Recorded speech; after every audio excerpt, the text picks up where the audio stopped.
है सरकार कर रही किसानों का सहयोग, नायब सरकार के प्रयास, किसानों का विकास, किसानों को मिल रहा बागवानी का लाभ।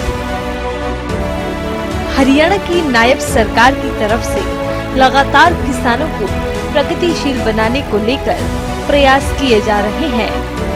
सरकार का ये प्रयास है कि सभी किसान प्रगति करें और अपने परिवार को आर्थिक रूप से मजबूत बनाएं। किसान वर्तमान में परंपरागत खेती से बागवानी खेती की ओर बढ़ रहे हैं। नायब सरकार का ये मानना है कि प्रदेश का अन्नदाता किसान पूरे तरीके से आत्मनिर्भर होना चाहिए। इसे लेकर सरकार की तरफ से लगातार प्रयास किए जा रहे हैं।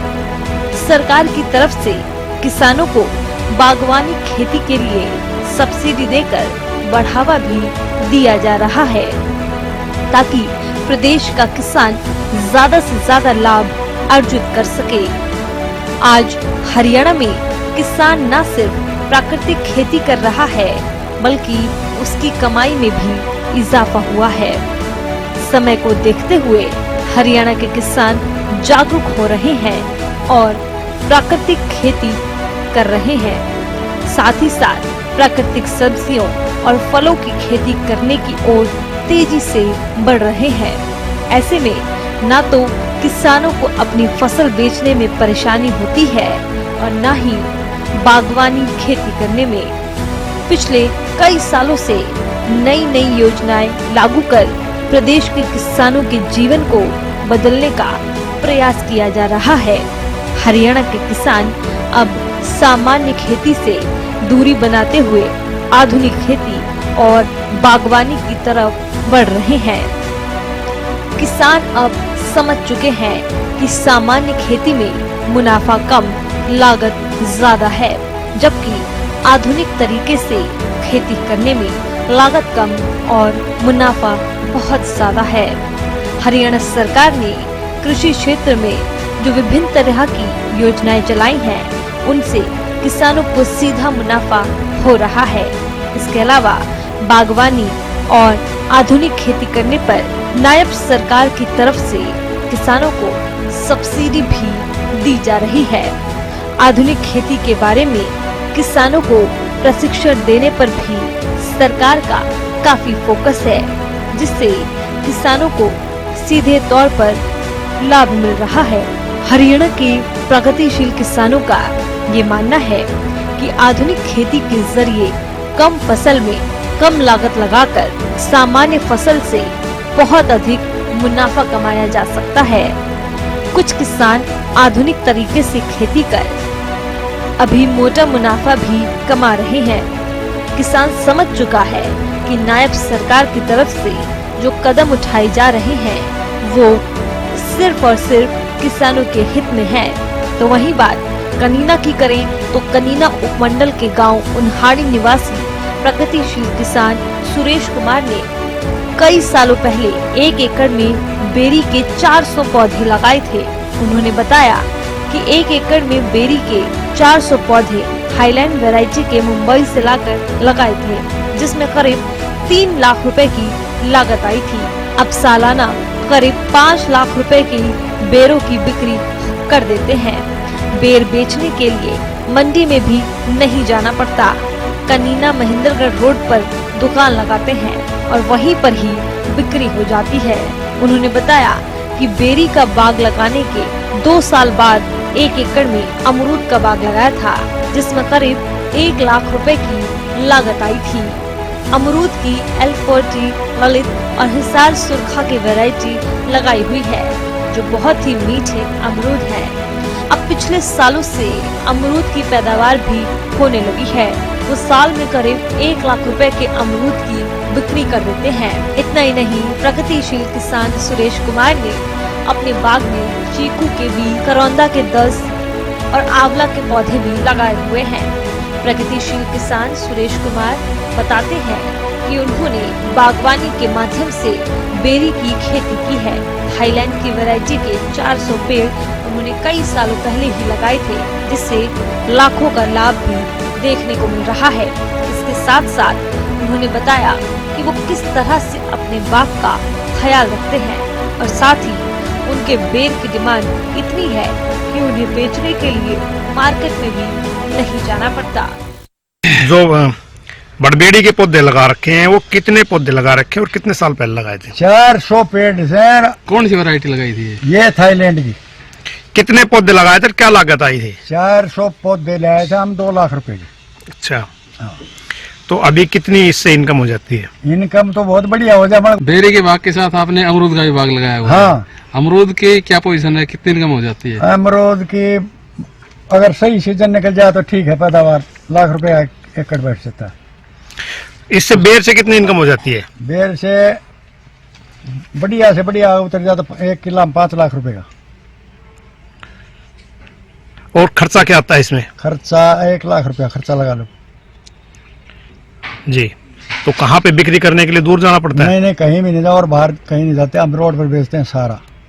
तो कैसी वैरायटी है, कितने मीठे बेर है, क्या कहना चाहो? चीनी बराबर बेर है। अपना बेर एक बार तो खा लेगा, उसने आना पड़ेगा। फिर एक पूरा देसी खाद से तैयार है ये गऊ से। कौन सा खाद तैयार करते हैं उसके लिए? महेंद्रगढ़ से लाते हैं, गौशाला से। और क्या क्या ट्रीटमेंट करते हैं आप इसमें पैदावार के लिए? पैदावार के लिए खुदी करना, खाद डालना, गुड़ाई करना। मतलब 3 आदमी जिसके में परमानेंट रहते हैं जब तक बेर नहीं टूटता ही नहीं। सुरेश कुमार अमरूद की भी खेती करते हैं। 1 एकड़ में 220 पेड़ उन्होंने अमरूद के लगाए हैं, जिससे भी काफी ज्यादा मुनाफा उनको मिल जाता है। उन्होंने बताया है कि उन्होंने अपनी रुचि से बाग लगाने की शुरुआत की, जिससे प्राकृतिक फायदा भी देखने को मिल जाता है। आप भी सुनिए उन्होंने क्या कहा है। अपने जो अमरूद लगा रखे हैं वो कितनी जमीन में अमरूद लगा रखे हैं और कितने पौधे लगाए हैं? 1 एकड़ में 220 पेड़ लगा रखे हैं। तो क्या लागत आई थी इसमें? इसमें लागत शुरू पेड़ ले आए थे जब ये पेड़ 70 रुपए का एक मिला था। और भाई गड्ढा खुद बाया था, 15 रुपया गड्ढे का लेके गया था। जब भी खाद ले आए थे 6000 की वो खाद डाली थी इसमें। तो पेड़ा के तो 3500 रुपये हमारे को मिल गए थे, सरकार ने दे दिए थे। ये भी इसमें लागत बढ़ती जा रही है, इनकम कम होती जा रही है, पैदावार कम होती जा रही है और लागत ज्यादा आती है। कटाई, तुड़ाई, पैकिंग, बेचना, इसमें हमारा गुजारा नहीं हो सकता अभी। तो 1 साल में कितना मुनाफा हो जाता है? लगभग 1 साल में लगभग 1 लाख रुपया मुनाफा हो जाता है। हाँ, तो आप सरकार से क्या मांग करते हैं? हम ये करते हैं कि भाई हमारी सब्सिडी दो या तो कुछ ना कुछ तो हमारा ऐसा करो। हमारे को क्रेडिट मिलने चाहिए, जाल के पैसे मिलने चाहिए। बिना नेट के बगैर काम नहीं चलता। तो पक्षी इतने ज्यादा हो रहे हैं। ये मेरे दिल की रुचि थी जी। हाँ, अब मैं बाग लगाऊंगा। एक तो हवा होगी, पेड़ होंगे, ऑक्सीजन की कमी नहीं होगी जी। मतलब इसमें फायदा ही फायदा है। बच्चों का भी फायदा होगा, गांव का भी फायदा होगा, अड़ोसी पड़ोसी का फायदा होगा, जीव को फायदा होगा। मैंने किया तो ये था।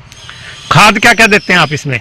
इसमें खाद DAP पड़ती है, पोटास भी पड़ती है, कैल्शियम भी पड़ती है, नाइट्रेट पड़ती है, जिंक भी पड़ती है और देसी खाद भी पड़ती है, जैविक खाद। नायब सरकार का खेती के बारे में किसानों को प्रशिक्षण देने पर भी काफी फोकस है, जिससे किसानों को सीधे तौर पर अच्छा लाभ मिल रहा है। लाभार्थी किसान आधुनिक खेती के जरिए कम फसल में कम लागत लगाकर सामान्य फसल से बहुत अधिक मुनाफा कमाया जा सकता है।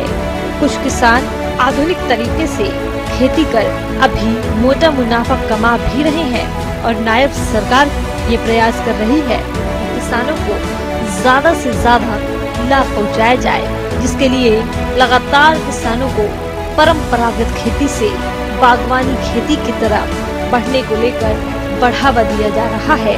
बागवानी विभाग की तरफ से जागरूकता शिविर लगाकर किसानों को बागवानी और आधुनिक खेती के प्रति जागरूक किया जा रहा है।